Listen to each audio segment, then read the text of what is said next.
Tensions in Taft are rising as a potential refinery project is raising red flags. City officials and residents are asking the tough questions about a deal they say has been shrouded in secrecy. I'm your neighborhood news reporter, Adam Beam, and here is our full investigation.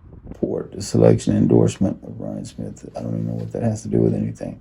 This was the moment 6 Investigates provided Police Chief John Landreth with emails between the city of Taft and DRL refineries. Part of Landreth's surprise was not just the fact it was his first time seeing the emails, but the contents within them pertained to him. They would have to explain to me how that is part of this agreement. The email obtained by 6 Investigates is between DRL representatives and the Taft City Council following their February 4th meeting held in executive session. What do I have to do with the refinery setting up and doing business in San Patricio County? The email discusses a potential deal between the city and DRL, one that would offer the city $3 million in what they call discretionary funding each year. But the deal comes with some stipulations, many of which centering around city manager Ryan Smith. For a company to want to give a part-timer so much leeway and so much power,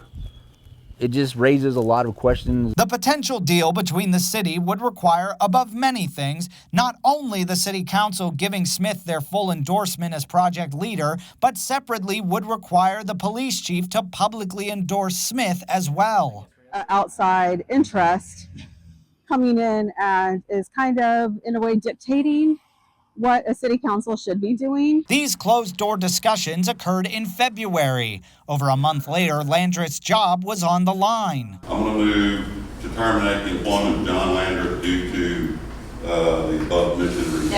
No. I don't understand how I became such a threat or such an item of interest. We want to humiliate you. We want you to bow down and kiss the ring.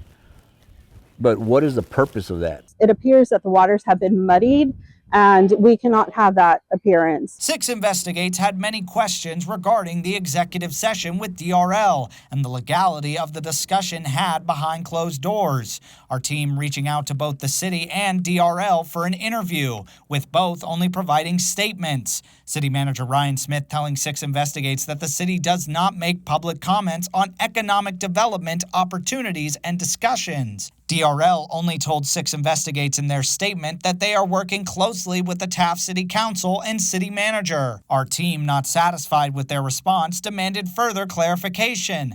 However, DRL did not respond by the deadline for our reporting. But for neighbors like Ben Rios, the secrecy from the city does not come as a surprise. So in reference to transparency, no, I don't believe they're transparent.